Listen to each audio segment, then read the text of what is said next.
მოგესალმებით. მე ჟურნალისტი მარინა გოგოლაძე და ინტერნეტ ტელევიზია ლაგო TV წარმოგიდგენთ საზოგადოებრივ პოლიტიკურ თოქ-შოუს ამორჩევლის ხმა. 2020 არჩევნების წელია. რა იცვლება კახეთში არჩევნებიდან არჩევნებამდე? როგორია სოციალურ-ეკონომიური და პოლიტიკური მდგომარეობა? რას მოითხოვს საზოგადოება ხელისუფლებისგან და რას ეტყვის ხალხს რეგიონის პირველი პირი? დღეს გადაცემის მთავარი სტუმარი გახლავთ საქართველოს პრეზიდენტის სახელმწიფო რწმუნებული კახეთის მხარეში ირაკლი ქადაგიშვილი. მოგესალმებით ბატონო ირაკლი, დიდი მადლობა მინდა გითხრათ სტუდიაში მობრძანებისთვის. მადლობა იმისთვის, რომ მიუხედავად თქვენი დაძაბული სამუშაო გრაფიკისა სატელეფონო ზარებს პასუხობთ, რომ თავს არ არიდებთ ჟურნალისტების და საზოგადოების მიერ დასმულ შეკითხვებს, რომ სპეციალურად ლაგო TV-ისთვის სამუშაო გრაფიკი შეცვალეთ და საჭირო ჩათვალეთ, რომ სწორედ დღეს ჩვენ სტუდიაში მობრძანებული ყავით და ჩვენი ეთერი საშუალებით მიგემართათ საზოგადოებისთვის. აქვე უნდა აუცილებლად აღვნიშნო, რომ ძალიან პროფესიონალი პრესამსახური ყავთ, თეონამ ნამდვილად კარგად იცის თავისი საქმე, რასაც სამწუხაროდ ვერ ვიტყვი მუნიციპალიტეტების ზოგიერთ ხელმძღვანელ პირებზე და მათ პრესამსახურებზე. კარგი იქნება თუ თქვენს გამოცდილებას გაიზიარებენ და მოგბაძავენ. მე ნამდვილად არ მედიდება ამის თქმა. ეს არის თოქ-შოუ ამორჩევლის ხმა. მე მარინა გოგოლაძე ვარ და ჩემი ეთერის საშუალებით კიდევ ერთხელ საჯარო მადლობა ბატონო ირაკლი თქვენ და თქვენს პრესამსახურს. მადლობთ, კარგი დასაწყისისთვის. არა, ეს უბრალოდ სიმართლეა, არაფერი არ დამიმატერია და ეს აუცილებლად უნდა ამეღნიშნა. ბატონო ირაკლი, საზოგადოებამ ჯერ კიდევ ეროვნული მოძრაობიდან გაგიცნოთ.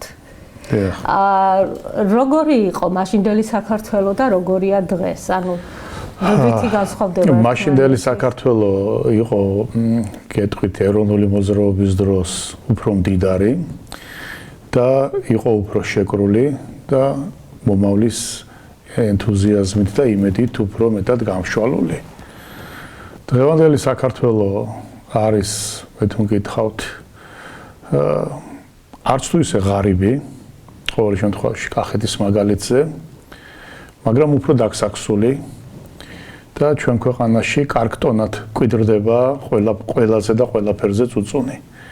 ამიტომ მე ვფიქრობ, რომ დღეს ჩვენ ძალიან ბევრი გამოწვევა, ძალიან ბევრი მიზანი გვაქვს მისაღწევი და ყველაზე მეტი რაც გვჭირდება სწორედ აი ამ ჩვენი ეროვნული მიზნების და ამოცანების გარშემო კონსოლიდაცია დემოკრატიული განვითარების პირობებში. აი ეს არის ძირითადი განსხვავება იმ დროინდელ განწყობასა და დღევანდელ ვითარებას შორის. ჩვენ დღეს კახეთის რეგიონზე უნდა ვისაუბროთ ბატონო ირაკლი სოციალურ-ეკონომიურ და პოლიტიკურ მდგომარეობაზე. ცხადია. თქვენ დღეს ერთ-ერთი შეხვედრიდან მოდიხართ, ანუ სოფლის დახმარების პროგრამები რეგიონში დაიწყო და ლაგოდეხში თუ არ ვცდები ცოდნისკარის თემში ესწრებოდით ამ შეხვედრებს. ჩადუნიანის და შეერთება. ხო, ცოდნისკარში შედის. დიახ. მოდით პირველი შეკითხვა ასე მინდა დავსვა. სოფლის დახმარების პროგრამები ზოგადად კახეთის მასშტაბით რომ საუბროთ, რა არის დაგეგმილი, რის გაკეთებას გეგმავთ და ძირითადად რა არის ხალხის დაკვეთა, ანუ რა სჭირდება ხალხს? კი ბატონო, კიდევ ერთხელ მადლობას მოგახსენებთ ამ შესაძლებლობისთვის, რომ თქვენი ტელევიზიით ვისაუბრო.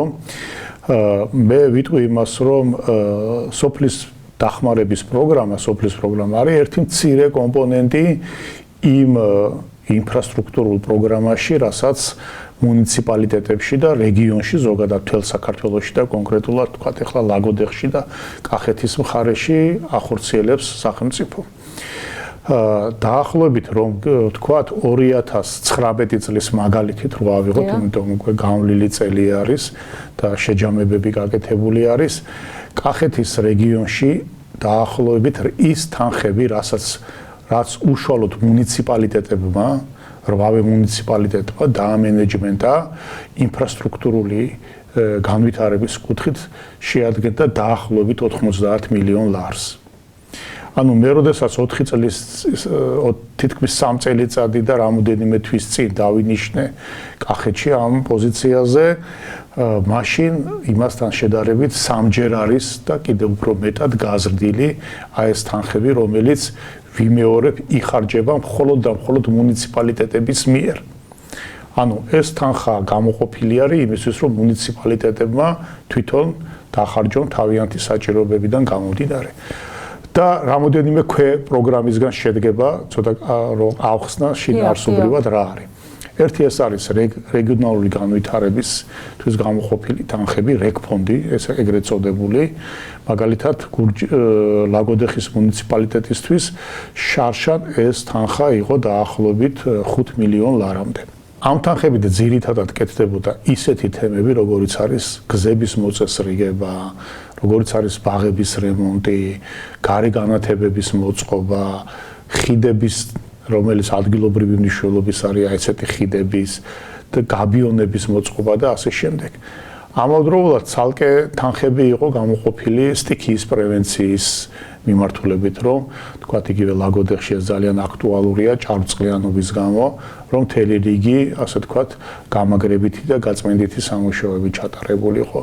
გამოყოფილი იყო თანხები სკოლის რეაბილიტაციასთან დაკავშირებით. 5 მილიონი ლარი იყო კახეთის მასშტაბით გამოყოფილი სკოლების რემონტისათვის. პრიორიტეტი იყო, რომ სკოლაში უნდა ყოფილიყო მყარი გადახურვა, უნდა ყოფილიყო მოწესრიგებული სველი წერტილები და უნდა აუცილებლად გათბობის სისტემა და სკოლა შეკრული უნდა ყოფილიყო, რომ თბილი გათბობა ყოფილიყო სკოლაში. სპეციალური თანხები იყო გამოყოფილი სამედიცინო და ჯანდაცვის სფეროსათვის. დაახლოებით 50-მდე ამბულატორია გარემონტდა, 10 ახალი ამბულატორია აშენდა და 10 სასწრაფო დახმარების სადგურის მშენებლობა წინა წელს დაიწყო და ახლა წლის პირველ ნახევარში საბოლოოდ დასრულდება. სასწრაფო ერთ-ერთი ლაგოდეხში იქნება. სასწრაფო დახმარების სადგურები. რომელიც შემდგომ რა თქმა უნდა აღიჭურება ავტომობილითაც და შესაბამისი პერსონალითაც და რაც საჭირო არის. აგრეთვე აღსანიშნავია ისიც რომ თქვათ იგივე საბავშვო ბაღების პოლიტიკა გრძელდება, 4 შერადიკოება აქვთ ბავშვებს საბავშვო ბაღებში, რაც გარდა იმისა არის ძალიან დიდი მხარდაჭერა იმ ოჯახებისთვის, ვისთვისაც მნიშვნელოვანია, რომ ბავშვი ნორმალურ გარემოში, სითბოში და ნორმალური კვების პირობებში არსებობდეს და იმ სკოლამდელი აღზრდის კურსს გადიოდეს, რაც ძალიან მნიშვნელოვანია. ასე რომ ეს ის თანხები არის, რომელიც მთელი ამ წლის განმავლობაში, 19 წლის განმავლობაში დაიხარჯა კახეთში. 2020 წელსაც დაახლოებით იგივე რაოდენობის თანხების განკარგვა იქნება. უნდა გითხრათ ისიც, რომ მუნიციპალიტეტებმა მოახერხეს და აი ესეთი საკმაოდ მოცულობითი თანხები საკმაოდ სწორად, კარგად დაამენეჯმენტეს და ფაქტობრივი შესრულება თითქმის 97-98%-მდე ადიოდა აი ამ ინფრასტრუქტურული პროექტებისა. თუმცა დავკონკრეტები აქავე და ვიტყვი, რომ ჩვენ მაინც გვაქვს ასე ვთქვათ გარკვეული გამოწვევები ამ მიმართულებით და სწორედ ჩვენ ადმინისტრაცია, სახელმწიფო რწმუნებულის აპარატი მუშაობს მუნიციპალიტეტებთან ერთად იმაზე, რომ წარმოებული სამუშაოების ხარისხი და მათი გრაფიკი, შესრულებული სამუშაოების გრაფიკი იყოს მაქსიმალურად მაღალი და ასე ვთქვათ შეესაბამებოდეს დახარჯული თანხა იმ პროდუქტს რა პროდუქტს უნდა მივიღოთ.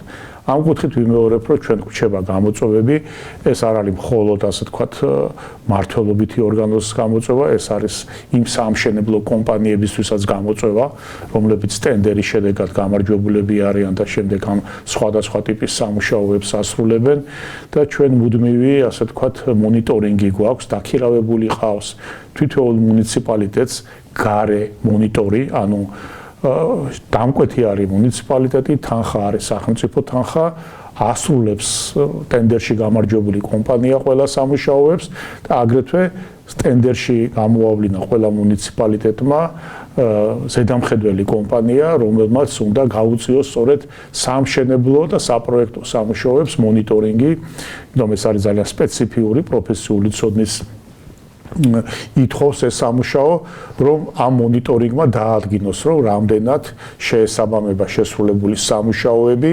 ხარისხით, დროით და ასე შემდეგ იმას, რაც იყო დაკვეთილი და მხოლოდ ამის შემდეგ იღებს ხოლმე მუნიციპალიტეტის მერი იბარებს ამა თუ იმ ობიექტს ექსპლუატაციაში. თუმცა წინა წლების მიხედვით ვიმსჯელებთ ახლა მე შეგნებული ამაზე არ მინდა საუბარი, რომ არა 2019 წელი უნდა შევაჯამოთ გადაცემის თემა ასეთია და 2017-2018 წლებში ხარვეზებით მოხდა პროექტების ჩაბარება. რამდენად არის იმის გარანტია, თუ შეიძლება ასე ითქვას, რომ აღნიშნული სამსახურები, ეს ზედამხედველობა, ვინც უნდა გაუწიოს ამ პროექტებს, ნამდვილად პროფესიულ დონეზე შეასრულებენ თავიანთზე დაკისრებულ მოვალეობას. მოგახსენებთ, რა თქმა უნდა, ჩვენ ეს გადაწყვეტილებები სახელმწიფომ ზოგადად მიიღო, იმიტომ რომ ჩვენ ხედავდით, რომ ხარისხი არ შეესაბამებოდა იმას, რაც გვინდოდა. ამიტომ ადრე თუ ამ მონიტორინგს აწარმოებდა თვითონ მუნიციპალიტეტი და მუნიციპალიტეტის სამსახური და შეკითხვები აქედან გამომდინარე რჩებოდა, რომ რამდენად კვალიფიციურია, მაღალ პროფესიონალურია, იმიტომ აქ ღრმა საინჟინრო ცოდნას მოითხოვს ამ მონიტორინგის განხორციელება.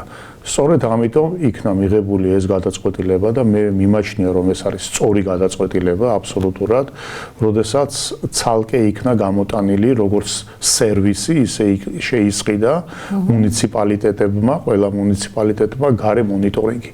ანუ ეს არის კერძო ლიცენზირებული კომპანია, რომელიც მაგალითად მე თუ არ ვცდები ლაგოდეხის მუნიციპალიტეტში პროექტების რეალიზაციის დაახლოებით 3%-ს თანხას იღებს, ანუ მისი შემოსავალი ეს არის და ამის სანაცვლოდ ის აწარმოებს საამშენებლო პროცესების მონიტორინგს. ეს რატომ კეთდება? იმიტომ რომ ეს აიძულებს გამარჯვებულ მშენებელ კომპანიებსაც თავისი მუშაობის ხარისხი გაზარდოს. ანუ აქ საამშენებლო პროცესების წარმართვის ხარისხი, თვითონ საქმის წარმოების კულტურა ეტაპობრივად იზრდება და იზრდება. ეს მონიტორინგი ჩვენ ხედავთ, რომ ამაში გვეხმარება და ყოველწლიურად მე დარწმუნებული ვარ, რომ ამ მონიტორინგის შედეგად და მენეჯმენტის აი ამ გზით წაყვანის შედეგად, რა თქმა უნდა, თვითონ საამშენებლო კომპანიების მუშაობის ხარისხიც აიწევს, იმიტომ მოთხოვნები გაცილებით მაღალი არის დღესდღეობით შესრულებული სამუშაოების ხარისხთან დაკავშირებით, ვიდრე ეს იყო რამოდენიმე წლის წინ. თვალშისაცემად მაღალი არის ეს მოთხოვნები. ბატონო ირაკლი, მიუხედავად იმისა, რომ სხვადასხვა პროექტები ხორციელდება კახეთის რეგიონში და მართლა ძალიან ბევრი რამ კეთდება, მაინც დამეთანხმებით ალბათ, რომ სოციალური ფონი არის ძალიან ცუდი. ეს არა მარტო კახეთს, არამედ ზოგადად ქვეყანაში ასეთი მდგომარეობა არის და ამიტომ ახლა კონკრეტულად მე ერთ რაიონს ან ერთ რეგიონს ხადია ვერ გამოვყო. მოსახლეობას ისევ უჭირს. მოსახლეობა უყურადღებობაზე საუბრობს, ანუ ადგილობრივი ხელისუფლების მხრიდან. ჩვენ რამოდენიმე ოჯახს შევხვდით სხვადასხვა სოფლებში წინა გადაცემის, როდესაც ვამზადებდი და პირდაპირ გვეუბნებოდა მოსახლეობა, რომ ვახსენდებით ხელისუფლებას მაშინ, როცა არჩევნებია. მხოლოდ მაშინ ჩამოდიან. აი თუნდაც ახალი წელი იყო და არის სოფლები, სადაც არავის არ გახსენებია მოსახლეობა. ეს ხალხი იმას კი არ ითხოვი, რომ თქვათ რაღაც ფინანსური დახმარება ან რაღაც საახალწლო საჩუქრები მიეყოთ ხელისუფლებისგან. უბრალოდ რომ ადგილზე ჩამოსულიყვნენ და ეს უყურადღებობა რო არ ევსწრო და თუნდაც სიტყვიერი მილოცვა მაინც რო ყოფილიყო. აი ამას ითხოვენ. რა თქმა უნდა, ყოველთვის ყველაზე მნიშვნელოვანია საზოგადოებასთან და კონკრეტულ ადამიანებთან რო იყო ახლოს. თვითმმართველობაც ეს არის, რომ ხშირ შემთხვევაში თვითონ საზოგადოებასაც ბოლომდე გათვითცნობიერებული არ აქვს, კარგად თუ რა არის ეს თვითმმართველობა. აი ახლა ჩვენ სოფლის ხარდაჭერის პროექტით დავიწყეთ ხომ, რა არის ეს სოფლის ხარდაჭერის პროექტი? ანუ მე რაც ვისაუბრე, ეს ის თანხები არის, რომელიც შედარებით მსხვილ პროექტებზე იხარჯება, რომელთა ღირებულება სადღაც 300,000 ლარიდან იწყება და სადღაც მილიონს გადასცდება ხოლმე. მაგრამ ეს სოფლის საჭიროებისათვის ბოლო 2 წელიწადია ეს პროგრამა განვაახლეთ ჩვენ. ანუ ეს არის მცირე სოფლის საჭიროებისთვის საჭირო თემების გადაწყვეტა. მაგალითად ეს არის თანხები 20,000, 15,000, 25,000, გააჩნია მოსახლეობა რა რაოდენობის ცხოვრობს, ხვდება მუნიციპალიტეტი მოსახლეობას და მოსახლეობას ეკითხება. რა გინდათ რომ აი ესეთი თანხით ისეთი მცირე საჭიროებები გადავწყვიტოთ, რაც თქვენთვის მნიშვნელოვანია. ეს შეიძლება იყოს სკვერის მოწყობა, საბავშვო ბაღში თქვათ რაღაც ატრაქციის მოწყობა, ეს შეიძლება იყოს სასაფლაოს მოწესრიგება, ეს შეიძლება იყოს გადასასვლელი ხიდის, ბოგირის, გარეგანათების დამატება, ან რაღაც ისეთი საჭიროება, რაც აი ადგილზე შეიძლება სოფლის ერთ უბანს ჭირდებოდეს და მოსახლეობის იმ ინტერესს აკმაყოფილებდეს. ამიტომ ეს ძალიან კარგი საშუალებაა და ყველა ასეთ შეხვედრაზე 60-ზე მეტი სოფელი არის ლაგოდეხის მუნიციპალიტეტში, ყველგან მერი უშუალოდ ჩადის და უშუალოდ ხდება მოსახლეობას. ამიტომ ახაც მე ვფიქრობ, რომ აქტიურობა უნდა იყოს ორმხრივი და ამას გარდა ჩვენ ყოველ დიდი პროექტის განხორციელებასაც არ ვაკეთებთ ისე, რომ მოსახლეობასთან არ გქონდეს შეხვედრა. გინდა გითხრათ ისიც, რომ მოსახლეობის, ასე ვთქვათ, აქტიურობა სხვადასხვანაირი არის, ზოგან არის რომ უფრო აქტიურად გამოდის მოსახლეობა, ზოგან არის უფრო ნაკლებად. ინერტულია მოსახლეობის უმრავლესობა. ამიტომ მე ვფიქრობ, რომ აქ უნდა იყოს ორმხრივი მოძრაობა, როგორც მუნიციპალიტეტის და ადგილობრივი ხელისუფლების მხრიდან, ასევე მოსახლეობის მხრიდან, იმიტომ რომ ეს არის თვითმმართველობა. თვითმმართველობა არის ხელისუფლების ცალკე შტო, ანუ ცალკე პლასტი არის, ეს არ არის პირდაპირ ცენტრალური ხელისუფლების გაგრძელება. და სახელმწიფო რწმუნებულიც გუბერნატორს რო ეძახით, ესეც არ არის ადგილობრივი. ჩვენ ცენტრალური ხელისუფლების წარმომადგენლები ვართ და ადგილობრივ თვითმმართველობას ვეხმარებით იმაში, რომ აი ეს დიდი პროექტები, დიდი თანხების განკარგვა, ათვისება და სახელმწიფო პოლიტიკის გატარება მოხდეს. თორე ჩვენ ვცდილობთ, რომ მაქსიმალურად დამოუკიდებლები იყვნენ ისინი. თქვენ იცით, რომ არჩევითია დღეს სრულად ჩვენი ადგილობრივი თვითმმართველობა, როგორც საკრებულოები, ისე პირველი პირი მერიც. ამიტომ მე ვფიქრობ, რომ რა თქმა უნდა, ეს კონტაქტი ძალიან მნიშვნელოვანია და აქ ვიმეორებ, უნდა მოძრაობა იყოს ორმხრივი. არის სოფლის რწმუნებული, არის სოფლის მიერ არჩეული დეპუტატი.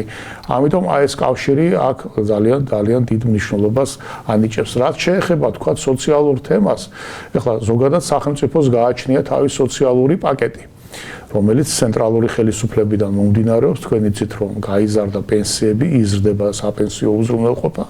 მე იტყვის, რომ ეს არ არის დიდი თანხა, მაგრამ არის იმდენი, რამდენიც დღეს ჩვენ სახელმწიფოს, დღეს ჩვენ ქვეყანას შეუძლია რომ გაიღოს. ამის პარალელურად ქვეყანამ დაიწყო საპენსიო რეფორმა.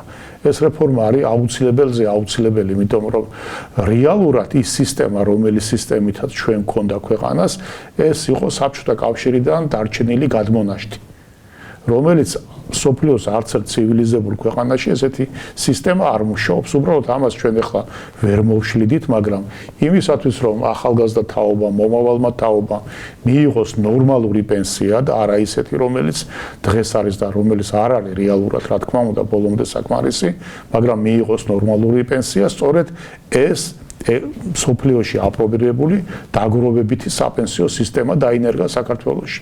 ეს არის ის საქმე, რომელიც გარკვეული წლების შემდეგ მოიტანს შედეგს. 40 წლამდე ადამიანებისთვის მონაწილეობა და იურიდიული პირებისთვის არის აუცილებელი, 40 წლის იქით ყოფებისთვის არის ნებაყოფლობითი. ამას გარდა გაიზარდა დაფინანსება მრავალშვილიან ბავშვებზე, შეზღუდული უნარის მქონე ადამიანებზე, არის სოციალური პაკეტი, ანუ ჯანდაცვის პროგრამა, რომლითაც ყველა ადამიანი სარგებლობს. და ამას გარდა თითოეულ მუნიციპალიტეტს, მათ შორის ლაგოდეხის მუნიციპალიტეტსაც, აქვს თავისი ბიუჯეტიდან დაგეგმილი სოციალური დახმარების მთელი პაკეტი, რომელიც მოიცავს როგორც ჯანდაცვის სისტემას, მოიცავს უმწეო მდგომარეობაში მყოფი ადამიანებისთვის დახმარებას და ასე შემდეგ და ასე შემდეგ. მე ყოველთვის ვცდილობთ, რომ ვიყოთ მაქსიმალურად ორიენტირებული იმაზე, რომ არ დარჩეს ადამიანი ისეთი, რომელთანაც რაიმე სახის საჭიროება მას აქვს და მასთან კონტაქტი არ არსებობდეს. თუ კარგად გამოვიკლებთ, შეიძლება აღმოჩნდეს, რომ თითქმის ყველა ადამიანი, ვისაც ამა თუ იმ მიზეზის გამო გაჭირებული არის, იღებს ან სახელმწიფო პროგრამით შემწეობას, ან ამავდროულად პარალელურად ჯანდაცვის კუთხით იქნება თუ სხვა მიმართულებით სოციალური დახმარების გარკვეული პაკეტებით სარგებლობს, რომელიც თვითონ მუნიციპალიტეტს თავისი ფინანსური შესაძლებლობებიდან გააჩნია. ამავდროულად იყო ხოლმე სხვადასხვა დროს საზოგადოების წამოწყება, თქვათ მე მახსოვს ერთ-ერთ სოფელში თუ არ ვცდები ჰერეთის კარში, მრავალშვილიანი მარტოხელა დედის ასე თქვათ ქვეშყოფი 4-5 შვილიანი ოჯახი იყო, რომელიც დროებით სადგომში ცხოვრობდა, საზოგადოებამ ეს თემა წამოწია, ჩაერთო მუნიციპალიტეტიც და სხვაც და იქ მე თვითონ ვიყავი მე შეუძინეთ საცხოვრებელი ორსართულიანი სახლი. ასე რომ მე ამ შემთხვევაში ვიტყვი რომ დღეს გააჩნია სახელმწიფოსაც, გააჩნია თვითმმართველობასაც ის მინიმუმი აუცილებელი რომ ესეთი ადამიანები უყურადღებოდ არ იყოს დარჩენილი და თუ მედიაც მიეხმარება თქვა ესეთი ადამიანის პრობლემის მიტანაში ეს ძალიან კარგი იქნება და თუმცა ეს ტკივნეულად არ უნდა აღიქვას ხელისუფლება. იცით რა არის რომ ტკივნეულად არ უნდა აღიქვას, დიახ, ესმის რა თქმა უნდა. ტკივნეულად არ უნდა აღიქვას, მაგრამ აქ რაშია იცით საქმე რომ საერთოდ ზოგადად აი თქვენ საქართველოში დაამკვიდრდა სამწუხაროდ და ეს მიზანმიმართულად გაკეთდა ესე დამოკიდებულება რომ რაიმეზე რო თქვა რომ კარგია მაშინვე ბულინგის შეიძლება ობიექტი გახდეთ რა. საქმე იქამდესაც კი მიიყვანეს რომ მაგალითად ეს ახალი წელი არ უნდა გვეზეემა თქვენ გახსოვთ იყო მთელი რიგი ასე თქვა ესეთი ტენდენციები რომ ეს რა ნაძვისხია ის რა არის ეს რა არის რომ საბოლოოდ შექმნან სურათი რომ ქვეყანა ჩამოშლის პირას არის არაფერი აბსოლუტურად არ კეთდება ანუ ნებისმიერი ყველაფერი უნდა ვილაპარაკოთ მხოლოდ ცუდი და არაფერი კარგი არ უნდა დავინახოთ არა და მერწმუნეთ რომ კარგი ამ პერიოდში რო აიღოთ, აი ფაქტობრივი მასალა რო აიღოთ და ფაქტობრივი ფაქტებით რო გაყვეთ, საქართველოს დამოუკიდებლობის პერიოდში ამდენი უკეთესობა, ამდენი რეალურად, მე ვამბობ რეალურად გაკეთებული, საქმე არ გაკეთებულა. თუ გნებავთ სოფლის მეურნეობაში, ფაქტობრივად ადამიანებს მიეცათ იმის საშუალება, რომ სახელმწიფო გრანტების მეშვეობით სოფლის მეურნეობაში ძალიან მნიშვნელოვანი პროექტები განახორციელა. კახეთში ვიტყვი რომ არ დარჩენილა არც ერთი პროდუქცია, რომელიც არ ჩაბარებულა, რომელიც არ დამზადებულა და ასე შემდეგ. ამიტომ დინამიკა ეკონომიკური ზრდისა რეალურად რეგიონშიც და ქვეყანაშიც არსებობს. შემოსავლები მზარდია, მე მესმის რომ ეს არ არის ის ცხოვრება, რომელიც ჩვენ ყველას გვინდა, მაგრამ ის რომ ჩვენ ვიყოთ, გადავიდეთ მთელი ქვეყანა იმ რეჟიმში, რომ მხოლოდ წუწუნის, მხოლოდ ნეგატივის, მხოლოდ ურთიერთბულინგის, ანუ დემოკრატია, პოლიტიკა, სიტყვის თავისუფლება გავხადოთ ადამიანებისთვის, მუდმივი ნერვების შლის, მუდმივი ბულინგის, რა ვიცი რა გითხრათ, აი და მხოლოდ აქედან უყუროთ. ასე არაფერი არ გაკეთდება. ესეთ ვითარებაში ადამიანი საზოგადოება ვარდება ფსიქოზის, აი როგორც ერთი კონკრეტული ადამიანი ნევროზის მდგომარეობაში და თავის გარშემო რო ვერაფერს ვეღარ ხედავს, იმიტომ რომ შინაგანი განწყობა აქვს ესეთი. მაგიტომ ამბობ რომ არ შეიძლება ესე დამოკიდებულება და აი სწორედ ესეთი კლიმატის შექმნა იწვევს მერე ურთიერთ გაუცხოებას, ურთიერთ ეჭვიანობას, გაღიზიანებას და ასე შემდეგ. და ურთიერთ ბრალდებებს. და ასე ვთქვათ, Facebook-ი გახდა რაღაცა ამ ურთიერთ ბრალდებების, შეურაცხყოფელი ენის, ადამიანები უკიდურესი სიმძაფრით მოიხსენიებენ ერთმანეთს და ასე შემდეგ და ასე შემდეგ. ამ დროს რა თქმა უნდა, ყველას თავს ტრიალებს. სპეციალური ფოტოები შექმნეს. რა თქმა უნდა, ანუ ყველას თავს ტრიალებს ეს ყველაფერი. ამიტომ მე ვფიქრობ, რომ ეს გასარღვევი არის და უფრო მეტი დასანახი არის ის თუ გნებავთ რაც გაკეთდა, თუ გნებავთ რა გამოწვევები და რა პრობლემებიც გვაქვს.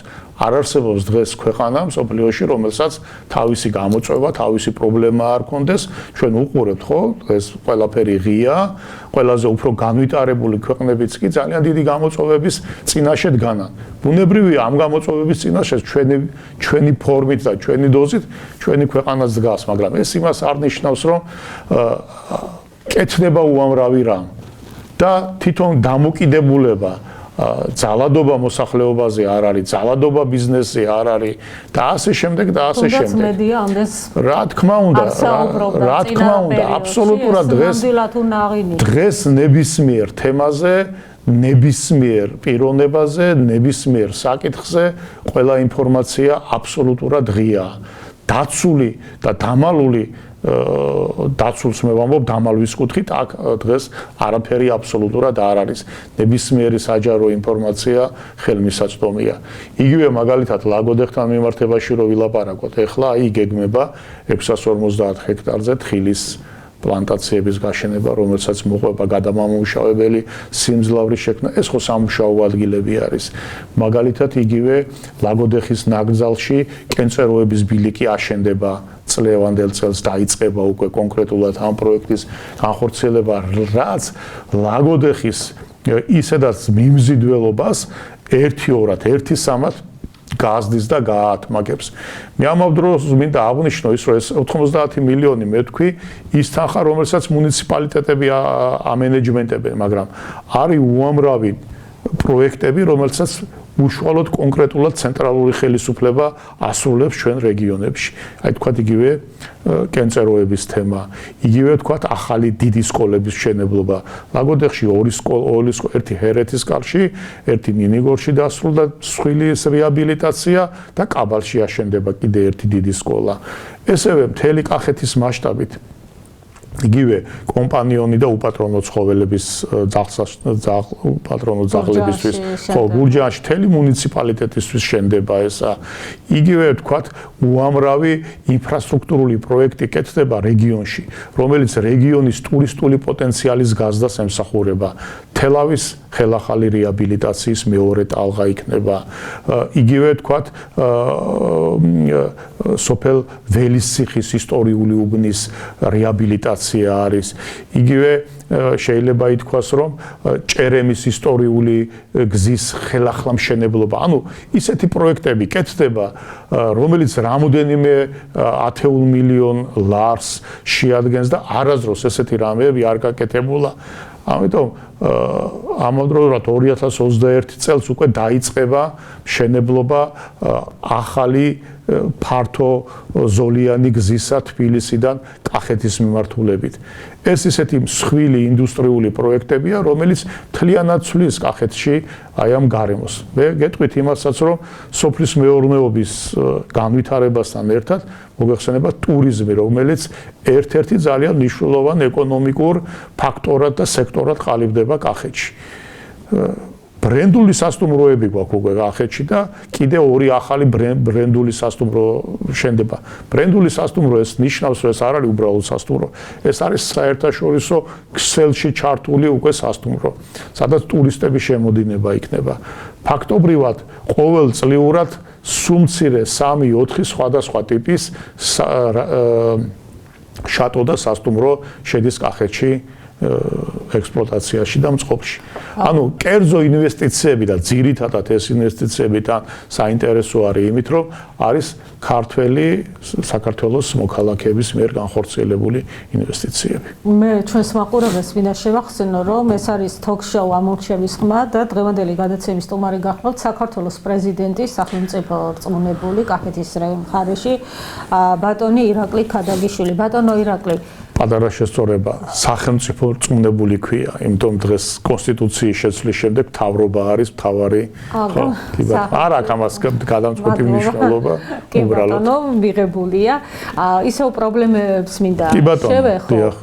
ბატონო ირაკლი, იმიტომ რომ მე ვიცი თქვენი ცხოვრება ეროვნული მოძრაობა ვახსენე თავიდან გადაცემა ამით დავიწყე და თქვენთვის ეს ძალიან მტკივნეულია ზოგადად ადამიანის პრობლემები და ყოველთვის ცდილობთ ყოველ შემთხვევაში საზოგადოება მასე იცის, რომ აღნიშნული პრობლემა რამდენადაც მოაგვაროთ და შევუსუბუქოთ.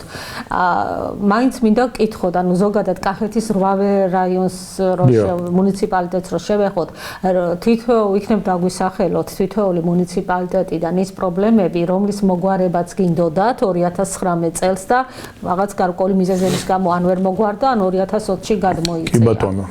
ანუ ყველაზე მეტად რაზე დაგწყდა?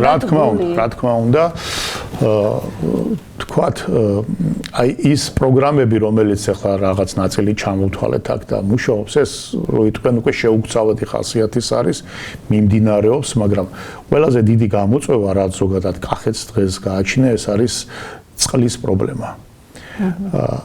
ზოგან ეს არის სასმელი წყლის ნაკლებობის პრობლემა, ზოგან არის ჭარბი წყლის ლაგოდეხში უფრო ჭარბი წყლის პრობლემა არის, თქვათ მელიორაციის კუთხით და ზოგადად ყველაზე დიდი პრობლემა კახეთისთვის ეს არის სასმელი წყლის პრობლემა. ამიტომ ჩვენ ეხლა რა თქმა უნდა ყველა მუნიციპალიტეტი ცდილობს და ცენტრალური ხელისუფლება გაერთიანებული წყალმომარაგების კომპანიის მეშვეობით რომ ეს პრობლემა ეტაპობრივად აღმოფხვრათ.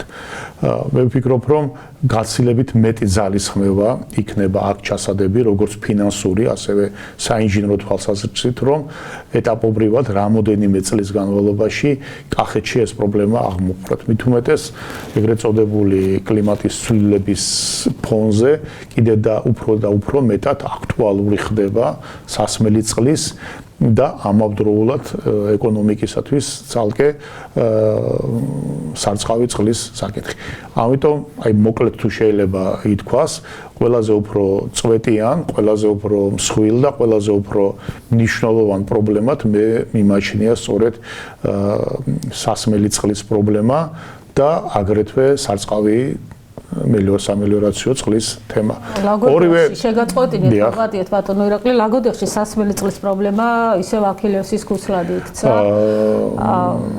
სერიოზული სამუშაოები ჩატარდა, სერიოზული თანხა დაიხარჯა, მაგრამ მოსახლეობას ისევ ეგ პრობლემა ჩემთვის ცნობილია, ბუნებრივია, აი ეს გაერთიანებული წყალმომარაგების კომპანია ახორციელებდა მონიტორინგს ამ საკითხზე. ეს თემა საბოლოოდ წელს ამ გაზაფხულის აი ამ ზამთარშიც უკვე ამოიწურება და ლაგოდეხს ექნება საშუალება რომ უკვე მიიღოს წყალი. ეს წყალი ანუ სადაც კი გაკეთდება ეხლა თანამედროვე წყალმომარაგების სისტემა, ყველა ეს სისტემა იქნება რა თქმა უნდა სრული, ანუ რიცხველით დათავრებული რა. რიცხველის გარეშე არანაირი წყლის რესურსი არ ეყოფა რომ ჩვენ მოსახლეობას ხარისხიანი და 24 საათიანი წყალმომარაგება უზრუნველყოთ. დღეს მაგალითად გურჯაანს, სადაც წყალი თვითონ დებეტის კუთხით გაცილებით ნაკლებია, ვიდრე თქვათ შეიძლება ითქვას ლაგოდეხში, ხო? იქ მოსახლეობას 24 საათიანი წყალმომარაგება აქვს, იმიტომ რომ გამრიცხველიანება დასრულდა იქ. ეხლა გამრიცხველიანების მეორე ეტაპი იწყება მაგალითად თელავში წელს, იმიტომ იქ კორპუსები არის, ეგრეთ წოდებული ალაზანის და კავკასიონის დასახლება, სადაც 100 რაღაცა კორპუსი არის. არ იყო აქამდე გამრიცხველიანება, არანაირი წყლის დებეტი არ ყოფნი და აღარ გავალ ახლა ამ ტექნიკურ წვრილმანებზე. იქაც 4 მილიონი დაახლოებით ლარი დაიხარჯება წლევანდელ წელს, რომ გამრიცხველიანება შედგეს და მოსახლეობამ ამოისუნთქოს და გაცილებით უკეთესი, თითქმის 24 საათიანი წყალი კონდეს. პარალელურად დებეტის გაზდაზეც მუშაობ თელავში. ანალოგიური ვითარება იქნება ლაგოდეხშიც. აქ პრინციპში ქსელის მოწყობა დასრულებული არის, გამრიცხველიანება დასრულებული. ხო, მივა ახლა ეს ყველაფერი ბოლომდე, სათავე ნაგებობის გაფილტრასთან და წყლის ხარისხთან დაკავშირებით იყო გარკვეული შენიშვნები და ეს საკითხებიც დამუშავებული არის და ამოწურული იქნება. ჩამოვა გაერთიანებული წყალმომარაგების ახალი ხელმძღვანელი კომპანიის აქ და ადგილზე მოხდება მოკლედ ამ წყლის თემის საბოლოოდ გაშვება და მოსახლეობისთვის წყლის მიწოდება, მაგრამ ვიმეორებ რომ რა თქმა უნდა, ისევე როგორც ჩვენ ყველანი მივეჩვიეთ და ეს მიჩვევა გამოწვეული არის აუცილებლობიდან და არავის ძალით არ გვინდა, ხო რომ როცა იხდი დენის საფასურს გაგდენი, როცა იხდი გაზის საფასურს გაზი, ასევე არის როცა გადაიხდი უკვე წყლის საფასურსაც გვექნება წყალი, იმიტომ წყალი ეს არ არის თვითდინებით მომდინარე რამ, ხო? როცა ჩვენ გვინდა რომ მივიღოთ ხარისხიანი წყალი, რომელიც ჩვენ ყველა საყოფაცხოვრებო მოთხოვნას დააკმაყოფილებს, ამ წყალის მოპოვება, ამ წყალის ექსპლუატაცია, ხარისხის უზრუნველყოფა, ყველაფერი ეს არის რა თქმა უნდა თანხებთან დაკავშირებული და ამიტომ ესეც ისეთი პროდუქტია, რომელიც ჩვენ უნდა შევიძინოთ. სახელმწიფო აქაც მიდის, ასე თქვათ, შეწონილი ტარიფის კუთხით, ანუ ბოლომდე არ აწვება რეალური ღირებულება, რა თქმა უნდა, მოსახლეობას, გარკვეულ თანხას სახელმწიფო თვითონ დებს, რომ მოსახლეობას გააუმჯობესოს და შეუმსუბუქოს მდგომარეობა. იგივე გაზიფიკაციის საკითხშიც რო ვიცოდეთ, ხო? ხა კლასიკური თქვა ევროპის ქვეყნებში ესე არ არის. იქ კერძო კომპანია რო ახორციელებს გასიფიკაციას, თქვა აქ სოკარგაზი არის, ხო? ის იმ ტარიფში დებს თავიდან ბოლომდე ყველა ხარს. ეს რომ აცილდეს მოსახლეობას მილიონობით, ათეულ მილიონობით ლარს სახელმწიფო დებს ამ გაზგაყვანილობის მაგისტრალური ხაზების და დიდი გაზგაყვანილობის შეყვანის საქმეში. ანუ თავრობა თვითონ აკეთებს, რომ ეს ტარიფზე არ აისახოს და მეორე ექსპლუატაციაში რო აიღებს კერძო კომპანია, ну ჩვენ კახეთის შემთხვევაში სოკარგაზი, რომ ეს თანხა ტარიფში არ აისახოს. ამიტომ ეს ისეთი თემებია, რომელიც კეთდება მოსახლეობის საკეთილდღეოდ, ხო? უბრალოდ ერთ რამეში დაგეთანხმებით, რომ იყო ეგეთი ისა, რომ კეთილი საქმის კეთებას ლაპარაკი არ უნდა. უნდა ლაპარაკი, იმიტომ რომ ლაპარაკობენ ნეგატივზე და ხო, ლაპარაკის. ხო, ანუ რაღაცას რო გააკეთებ, ეთყობა ეს გაკეთებული უნდა კონკრეტულად ანახო, დაანახო, გაუზიარო ყველას, რომ ეს ხედვა ეს ამდენი გაკეთებული საქმე ჩანდეს.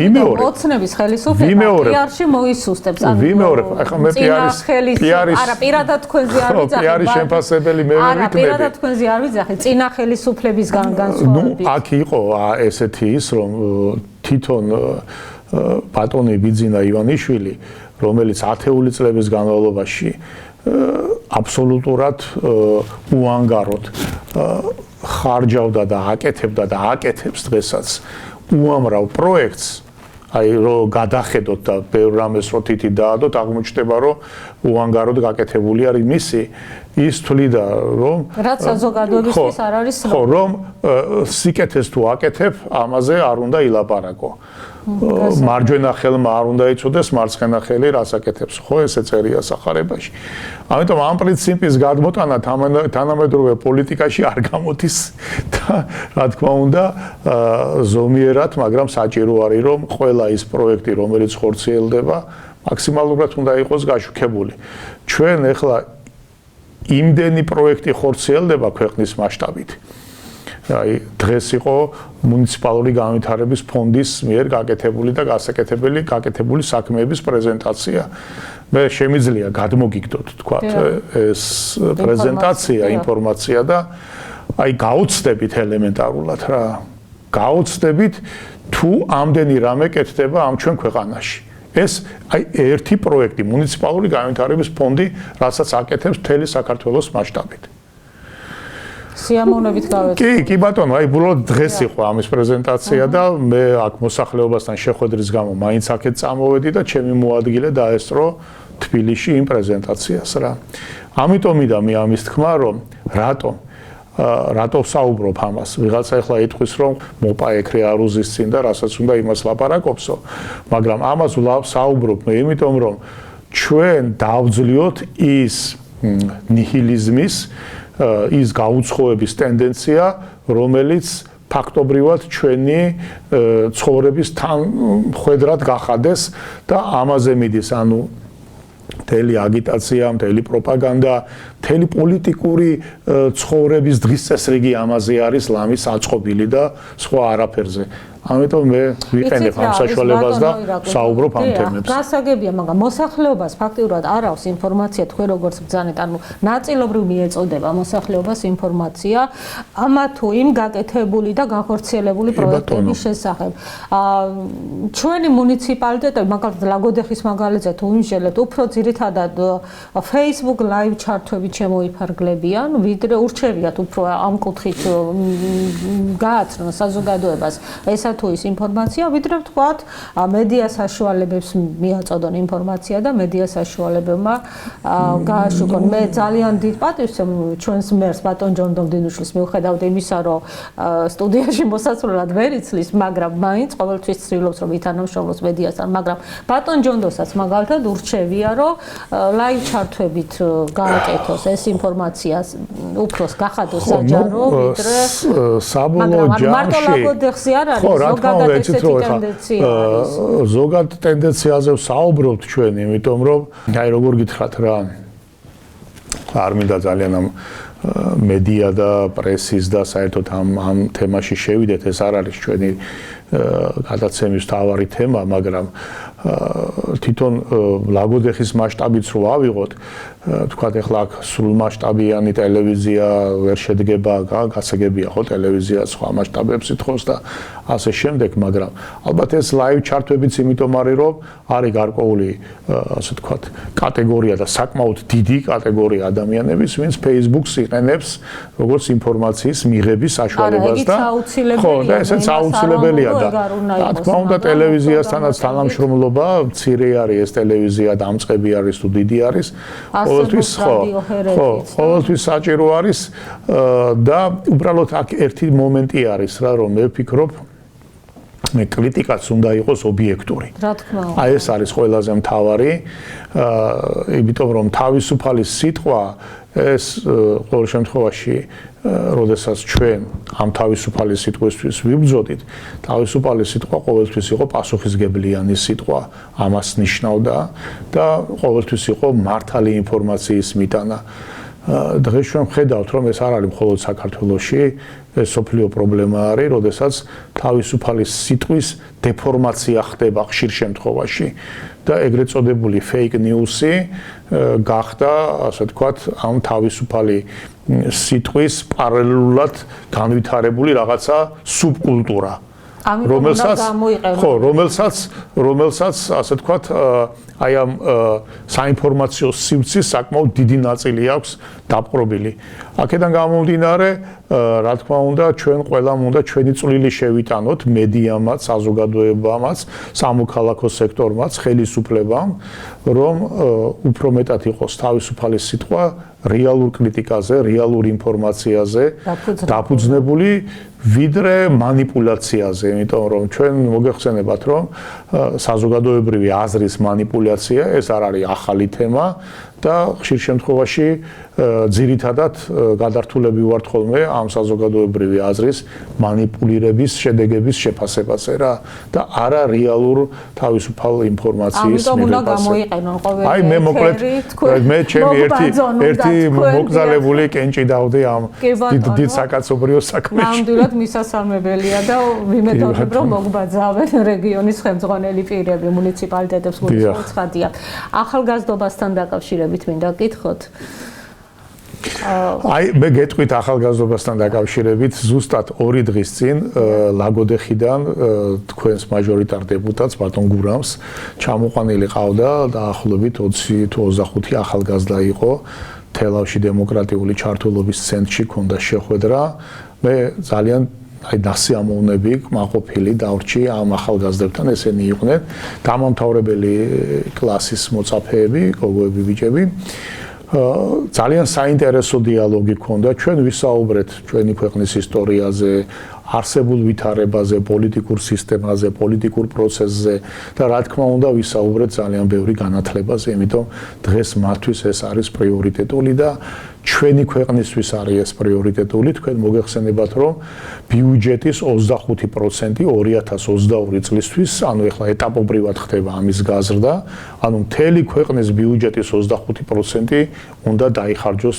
განათლების სისტემაში დაწყებული პირველადი განათლებიდან დამთავრებული მეცნიერებით ესეთი ასე ვთქვათ ამბიციური პოლიტიკა ძალიან ბევრ ჩვენზე გაცილებით განვითარებულ და დიდარ ქვეყნებსაც არ აქვთ მაგრამ სწორედ იმიტომ რომ ჩვენ რო გვინდა რომ ვიყოთ ლიდერები გვინდა რომ ვიყოთ განვითარებული ქვეყანა ამ ჩვენ პირობებშიც კი ვცდილობთ რომ დააკლდეს სხვას მაგრამ ჩაიდოს ახალგაზრდობაში და განათლებაში პრიორიტეტულად თანხები. ეს გულისხმობს როგორც ინფრასტრუქტურის მოწესრიგებას, ასევე პედაგოგების სოციალური და სახელმწიფო მდგომარეობის გაზრდას და ჩვენ ნახეთ როგორი ხელშესახებად გაიზარდა და იზრდება პედაგოგთა ხელფასები უკვე დამსახურებული საპენსიო ასაკისთვის და დასასვენებლად მიმავალი პედაგოგების პლიადა როგორ ღირსეულად იქნა დაჯილდოებული და ისე გაცილებული ასე რომ ეს არის ჩვენი პრიორიტეტი. ამას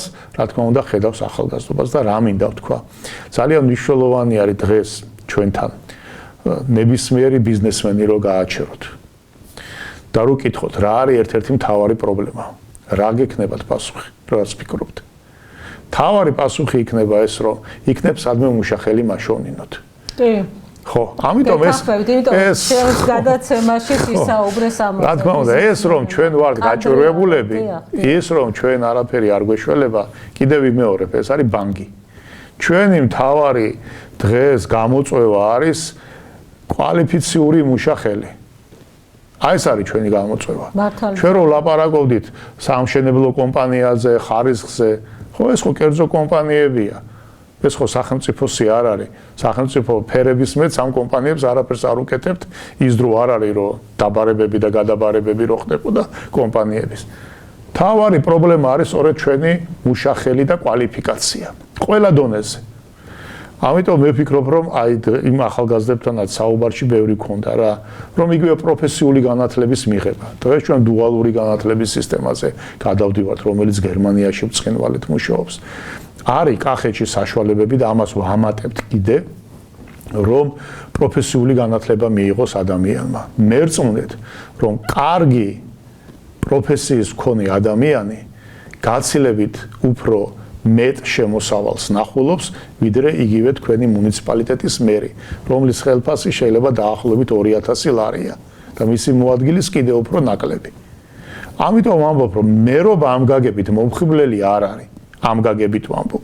როცა შეიძლება თქვენ იყოთ კარგი მევენახე, კარგი აგრონომი, კარგი ზოვეტერინარი, კარგი შემდუღებული, განათების სპეციალისტი, ელექტრიკოსი, გათბობის სპეციალისტი, ლესავი, გზის დაგების სპეციალისტი, კომბაინერი, ტრაქტორისტი, გაცილებით მეტი შემოსავალი გაქვთ. ამიტომ ეს არის დღეს ჩვენთვის ყველაზე მნიშვნელოვანი გამოწვევა საქართველოსთვის განათლება და მე ვიმეორებ, რომ ძალიან დიდი თანხები უკვე იდება სკოლების მოწესრიგებაში, ბაღების მოწესრიგებაში, პროფესიულ განათლებაში და უმაღლეს განათლებაშიც. მაგრამ ეს უმაღლესი განათლებაც უნდა დიფერენცირებული იყოს. იგივე თქვათ ქუთაისში რომ ახლა შენდება უნიკალური სოფლიო მასშტაბი შეიძლება იყოს ტექნოლოგიური უნივერსიტეტი. იმიტომ ჩვენ ტექნოლოგიური და ტექნიკური დარგის სპეციალისტების დეფიციტი გვაქვს ახლა დღეს. დეფიციტი გვაქვს გეტყვით საჯარო მოხელეებისაც. ის რომ თქვენ აიყვანოთ კვალიფიციური საჯარო მოხელე, ის კი არა დამასაქმე უბრალოდ. კვალიფიციური საჯარო მოხელე არ არის ადვილი ასარჩევი. ასე რომ ანუ ისევ განათლების პრობლემა. რა თქმა უნდა, განათლების პრობლემასთან მივდივართ. იგივე თქვენ ახლა იცით, რომ უამრავი პროგრამა არის სოფლის მეურნეობის მხარდაჭერი. რომ დავიწყოთ ახლა ჩამოთვლა, ამას ცალკე გადაცემა დაჭირდება და ცალკე ციფრები და ასე შემდეგ. ხო? დანერგემომავალით დაწყებული ვენახების გაშენების მხარდაჭერით, მცირე მექანიზაციის მხარდაჭერის თვალსაზრისით, კოოპერატივებთან დაკავშირებით ცალკე პროგრამებია კიდე მეცხოველეობაში და ასე შემდეგ. რა ჭირდება ამას ყველაფერს? ხო, ამას ყველაფერს ჭირდება სწორედ აი ეს, რომ ახალგაზრდა თაობა იყოს უფრო და უფრო მეტად მომართული. შეიძლება რაღაცა თაობისთვის თქვათ ეს ნაწილი რთულად ასათვისებელი იყოს, მაგრამ საშუალო ასაკის და მით უმეტეს ახალი თაობისთვის ეს ის თემებია, რომელიც ხვალინდელი დღე უნდა იყოს, ასე რომ დასაქმების პრობლემა ჩვენთან დგას რეალურად, ოღონდ დგას მეორე მხრივ. დეფიციტი არის ჩვენთან დეფიციტი არის მუშახელი და დეფიციტია მით უმეტეს კვალიფიციური კადრი აი იმ დარგებში, რაც ჩამოთვალეთ და ზოგი ალბათ ვერ ჩამოთვალეთ. და ბოლოს პოლიტიკასაც მინდა შევეხოთ, 2020 არჩევნების წელია, მოგეხსენებათ. სრულიად საქართველოს უკეთესის მომავალშია მოსახლეობა. როგორ შეაფასებთ თქვენ, ანუ რას მოელით 2020 წლისგან და მომავალი არჩევნებიდან? როგორც ყოველთვის საქართველოში არჩევნები ეს არის ნებათა ღელვის განსაკუთრებული გამოვლენის პერიოდი და ალბათ 2020 წლის არჩევნებიც დაახლოებით ამ სტილში და ამ დინამიკაში გაგრძელდება და განხორციელდება. მაგრამ მე საბოლოო ჯამში მაინც მიმაჩნია, რომ გამომდინარე იქიდან, რომ ხელისუფლება ატარებს მაინც თანმიმდევრულ პოლიტიკას, საბოლოო ჯამში ქართულ ოცნებას აქვს ყველაზე მეტი შანსი, რომ დამაჯერებელი გამარჯვება მოიპოვოს ამ არჩევნებში. ვიმეორებ, რომ თვითონ არჩევნები ჩატარდება გამჭვირვალე დემოკრატიულ გარემოში ამის გარანტია არის თვითონ ხელისუფლებას და ამის გარანტია არის ისიც რომ ძალიან დიდი საერთაშორისო მონიტორინგი იქნება ამაზე განხორციელებული და ჩვენ დავინახავთ რომ ფაქტობრივად არ იქნება ფაქტობრივი ხელისშემშლელი პირობები. Რა თქმა უნდა, ვიღაცაც ხელთავებს ოპოზიციიდან ექნებათ იმის სურვილი, რომ არჩევნები ჩატარდეს არა ესეთ გარემოში, არამედ მწვავე დაპირისპირების, დესტრუქციის გარემოში, რომ არჩევნების ზოგიერთმა იცის, რომ მას არჩევნებში გამარჯვების პერსპექტივა არ აქვს და ამიტომ ურჩევნია, რომ არჩევნები რამე ფორმით დისკრედიტირებული მოხდეს, ასე შემდეგ და ასე შემდეგ, რომ შემდგომი, ასე ვთქვათ, პროცესების ამ კუთხით წაყვანისთვის საფუძველი მოამზადოს. მაგრამ ეს არის აბსოლუტურად უპერსპექტივო მცდელობა და მე ვფიქრობ, რომ მიუხედავად ასე ვთქვათ დუღილის მაღალი ტემპერატურისა, არჩევნები ჩატარდება დემოკრატიულ გამჭვირვალე გარემოში და ამ არჩევნების შედეგად საქართველოს განვითარების ახალი პერსპექტივა მიეცემა. რაც შეეხება ვთქვათ ყამყბადაღებულ პოლიტიკურ სისტემას, ხო? როგორი ჯობია მაჟორიტარული, პროპორციული თუ შერეული, როგორიც დღეს გვაქვს. ყველა ეს სისტემა და ამათი უამრავი სისტემა, რამდენი ქვეყანაც არის, იმდენი სპეციფიკა არსებობს, დედამიწაზე არჩევნების ჩატარებისა არის დემოკრატიული. აბსოლუტურად. თქვათ, ამერიკაში არის მკაფიოდ მაჟორიტარული, ინგლისში არის მკაფიოდ მაჟორიტარული, სადღაც არის პროპორციული, სადღაც არის შერეული როგორც ჩვენთან და ასე შემდეგ. ამიტომ ყველა ქვეყანაში ამას ასე ვთქვათ, თავარია შინაარსობრივად როგორ გამოვიყენებთ ჩვენ ამას, თორე სისტემა ყველგან დემოკრატიული არის. მე მიმაჩნია, რომ ის ბოლო შეთავაზება, რომელიც დღეს ოცნებამ, ქართულმა ოცნებამ გააკეთა 100 პროპორციული, ანუ გავზარდოთ პროპორციulis რაოდენობა მაჟორიტარის შემცირების ხარჯზე არის ოპტიმალური გამოსავალი. მე ჩემ დასკვნასაც ვიტყვი, იმიტომ რომ გარკვეულწილად ჩვენ გვჭირდება სტაბილურობა იმ გაგებით, რომ მომავალმა არჩევნებმა ჩვენ სამთავრობო და დაუმთავრებელ საპარლამენტო და პოლიტიკურ კრიზისებამდე კი არ უნდა მიგვიყვანოს. ქვეყანას სჭირდება მყარი და სტაბილური განვითარება. ეს არის დღეს რაც ჩვენ ქვეყანას სჭირდება. ჩვენ საბჭოთა კავშირის გრევის შემდეგ აი ამ მთელი ამ წლების განმავლობაში ძალიან ბევრი რამ, ჯერ საბჭოთა კავშირის დროს იყო ბევრი რამ დაუმთავრებელი. მე ამ პერიოდში ძალიან ბევრი რამ გავანადგურეთ, გავაჩანაგეთ და ასე შემდეგ და ასე შემდეგ და ასე შემდეგ, ხო? ნოლამდე დავედით. ამიტომ დღეს აი რამდენი რამე კეთდება და ჯერ კიდევ ვთქვათ თვალში საცემად ამის დანახვება საკმაოდ რთულია. იმდენად ღრმა კრიზისიდან გვიწევს ჩვენ ეტაპობრივად მაღლა და მაღლა ამოსვლა.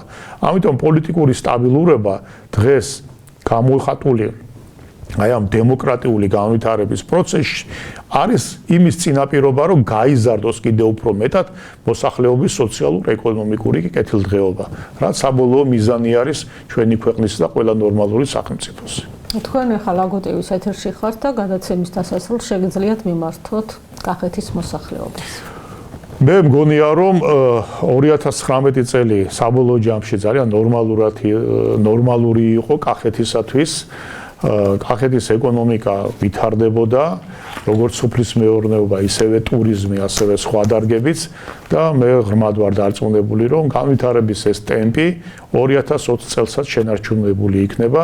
თქვენ ნახავთ, რომ მეტ-ნაკლებად ყველა სოფელს შეეხება, ყველა სოფელში რაღაცა გაკეთდება, ყველა მუნიციპალიტეტში ხელშეწყობის სიახლეები იქნება.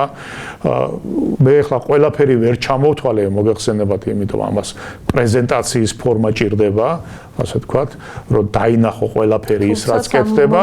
კი, ჩვენ შეგვიძლია პრეზენტაციის ფორმა მივცეთ და დავინახოთ მთელი ჭრილი იმ სიკეთეებისა, რაც თქვათ გაკეთდა 19-ში, გაკეთდა წინა წელს, რაც კეთდება 2020-ში და კიდე რა გამოწვევების წინაშეც ვდგავარ და რა გვექნება მომავალში გასაკეთებელი. ძალიან დიდი მადლობა მინდა გითხრათ ბატონო ირაკლი სტუდიაში მოგზაურობისთვის და ლაგოტივის დაფასებისთვის კიდევ ერთხელ. იმედია ჩემი მაგალითი სხვებისთვის გადამდები იქნება. ჩვენც ვიმედოვნებთ ამას. ამით საზოგადოებრივი პოლიტიკური თოქ-შოუ ამურჩევის ხმა დასრულდა. გადაცემის სტუმარი იყო სახელმწიფო რწმუნებული კახეთის მხარეში ბატონი ირაკლი ქადაგიშვილი. დაგვირეკეთ ჩვენ მოვალთ იქ, სადაც ამის საჭიროება. მოგწერეთ ჩვენ თქვენს ხმას ყველას გავაგონებთ. დიდი მადლობა რომ დრო დაგვითმეთ, გვადევნეთ მრთვალი სოციალურ ქსელში, ლაგო TV-ს ოფიციალურ გვერდზე, ასევე YouTube-ის და მაინ ვიდეოს არხებზე, უახლოეს ხანში კი ჩვენი გადაცემების ნახვა უკვე შეგეძლებათ ტელეკომპანია GMTV-ს ეთერშიც. ეს არის საზოგადოებრივი პოლიტიკური თოქ-შოუ ამბობს სხვა, მე მარინა გოგოლაძე ვარ. კიდევ ერთხელ დიდი მადლობა რომ ჩვენთან ერთად იყავით. მომავალ შეხვედრამდე გემშვიდობებით.